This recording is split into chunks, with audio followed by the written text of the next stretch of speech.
Goranboydan zəngimiz var. Alo. Akşamı xeyirli olsun, bayramınız mübarək. Axşamın xeyri əzizim, bayramınız mübarək olsun. Nə gözəl, görürsən bax belə. Buyur əzizim. Üzr istəyirəm, yoldaşım torpaqda işləyəndə, elə bir ki, təsərrüfatla məşğul olanda, tərvəzi əlini vuranda, əlinin iki çat qatı olur. Bəli. Elə bir ki, sanki lezva ilə kəsirsən, barmaqların ucu. Bəli. Ayşı. Ona məsləhətiniz nə olardı? Mənim məsləhətim olardı ki, onun əli qupqurudur əlinin içi. Dəri qupqurudur, quru. Ona görə yandırır, ona görə ağrıdır. Elə deyilmi? Elə bir ki, lezva ilə kəsirsən də, Siz mənə qulaq asma, eşitmirsiniz məni?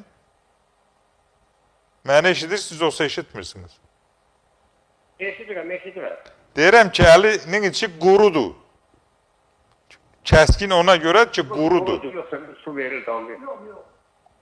Mən sulu demədim, quru deyirəm, sən sulu deyirsən.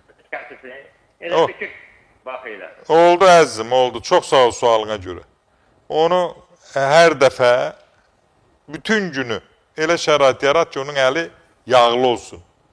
Vazilinlə yağlasın, yağla yağlasın, zeytun yağla yağlasın, nə ilə yağlı yağ? Əli yağlı olanda onun əli çatlamayacaq. Əli ağrı verməyəcək, narahat eləməyəcək. Görsən alınmır, onda gəlirsən doktor Seyfəddin klinikasında məlhəm verəcəm. Onun əlindəki o problem həll olacaq. Çox sağ olun, sualınıza görə.